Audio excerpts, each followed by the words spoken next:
Hello, everybody. Greetings on this fine day of the Sunday the 1st. The 1st of September 2019. That's today's date, and we're reviewing a continuity of Tiny Pop UK from January the 20th, 2018.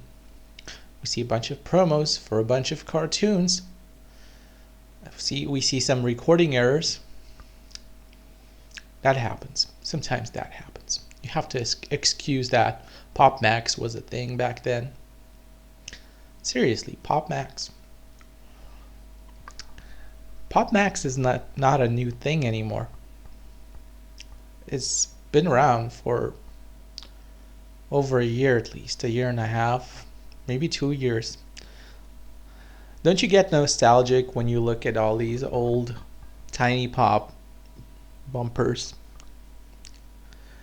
Even the logo Tiny Pop. It looks so retro now that we look at it. It looks a little bit amateurish, if that's a word. Yeah, recording errors from time to time. Is this an ad? Or a sponsor? Or a promo? Spotasaurus on tinypop.com. Well, I'm very sure this game does not exist on this website anymore. Tiny Pop, a Sony network. These kind of look like leapfrog tablets, if you know what I mean. Or just, tablets or phones for children. I mean, the end credits promotions that were shown. Oh, that's an original bumper. Tiny Pop with umbrellas. Each letter is an umbrella of a different color. Spotasaurus. So we're supposed to watch Tiny Pop, and every time we see a dinosaur, we need to go to tinypop.com and report what we saw or something. I don't know. Probably. So that was a thing. Some people participated, I'm sure. Some people ignored it.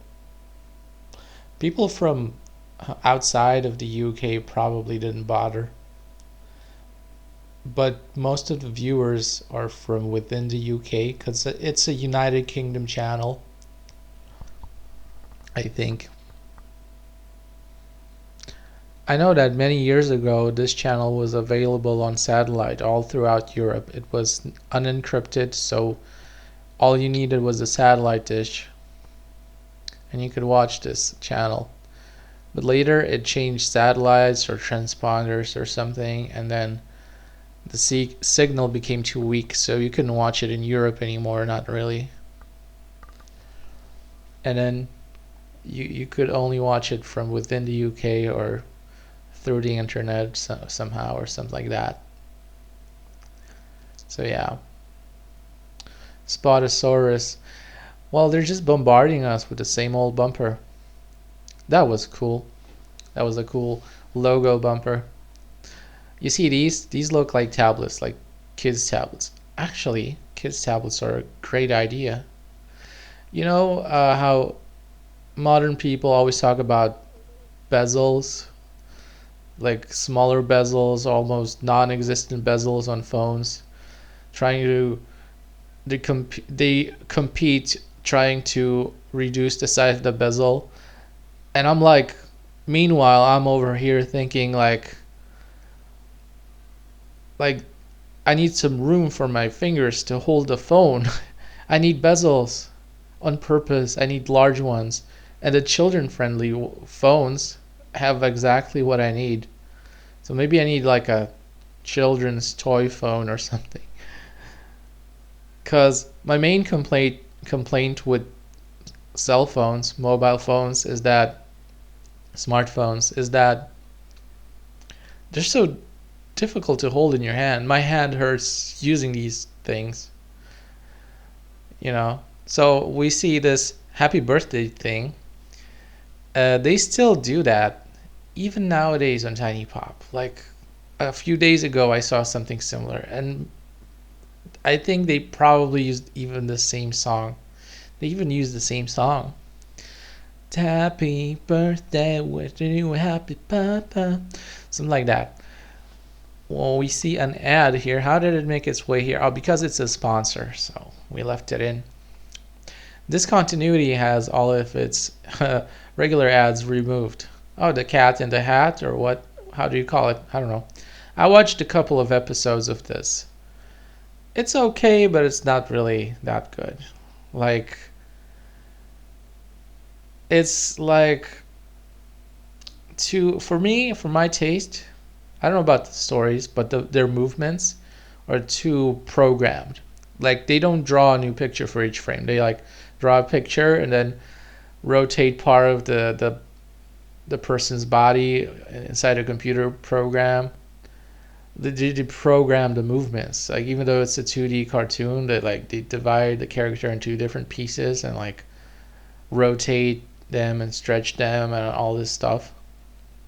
Parts of them. So they create the illusion of movements, but it's actually, I don't know, it's not an easy thing to do, but compared to drawing a new frame for each drawing a new picture for each frame, like, it's compared to that, it's a lot easier, I guess, just to program the movements. And that's what I don't like about the Cat in the Hat. It looks pretty beautiful, like when you take each frame separately, but when you look at the animation, it just looks robotic, like software made it. You know what I mean?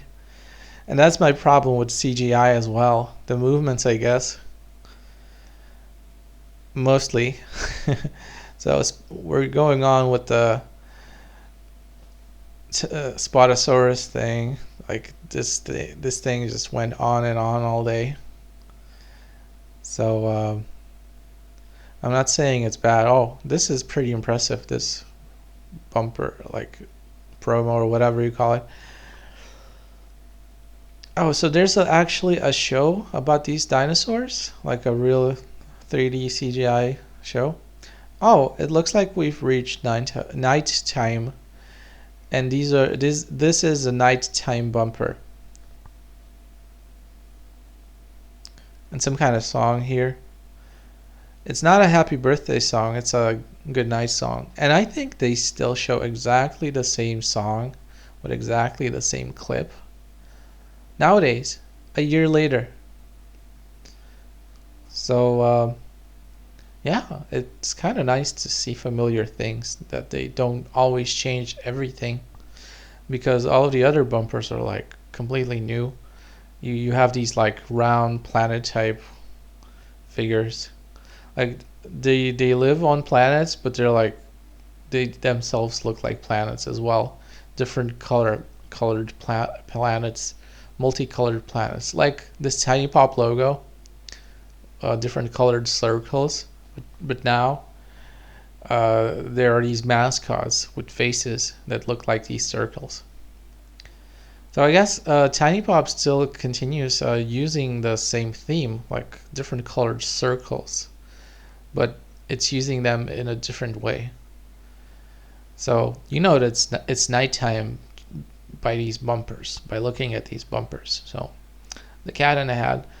First I looked at it and I thought, this looks amazing. The colors, the drawing, everything, except for the movements. And then I started watching one episode, a second episode, a third, and it just lacked life. For me, for my taste, it just didn't have enough life. The movements, the animation, it was like, yeah. And I don't know, maybe it was like the story also, but I don't know. It's kind of a disappointment. It kind of makes you think it's great, but it's not. I mean, it's cool if you like it. I'm just telling you my impression of it. It's not bad, actually. But in this modern world with so many things to watch, right? So much content available, you have a right to be picky and choosy. You get picky because it's impossible to watch everything the world has to offer, every TV show, right? So you gotta like choose your watch time wisely. I mean, you gotta watch something you enjoy watching. That's all I'm saying. So if you start watching a cartoon like The Cat in the Hat and you find out that you're not enjoying it, well, I guess you could give it one more try, right? A couple of tries. Sometimes it takes some time to get used to something new. Sometimes it takes a lot of time to get used to something new. But sometimes the new thing is just not good. And there's like, you can watch it all day long, every day for years, and you'll still not really like it. Some things are not likable. And there's like always a degree. It's not always just good or bad. There's always a degree. Like, okay, I like this 60% and I don't like this 40%. Or I like this 90%, but I don't like 10% about it. So it's still a great thing. I will watch it, but there's a little bit of it that I don't really like watching. And usually we don't really understand what it is we don't like. We just get a feeling that something is wrong, and we just either continue watching or we move on. So it's very hard to like even realize what kind of feelings are going on when you watch something and why you have these feelings. It's even a more difficult task. I love this. Did you see that cartoon thingy? This animated thing. It looked like clay animation, stop motion, but I'm not sure. It could have been CGI, but it looks great so far. My first impression is wonderful. Now I want to search what it was and watch it somehow. Maybe you can watch it on YouTube. I don't know. I gotta find the name and search for it because I liked very much how it looked. Cat in the Hat, Monday, 22nd of January. Tiny Pop. It looks like light bulbs, different colored light bulbs, the logo, and stars. I wonder if these are real stars or like light bulb stars, something you can buy and put it on the ceiling. I mean, I'm not really sure what we're dealing with here. So, glimpses of ads, a little bit of Tesco here. So, I guess we reached the end of the continuity. If you enjoyed the video, leave a like to let me know that this was a good video. And all that other stuff people do on YouTube. See ya, bye-bye.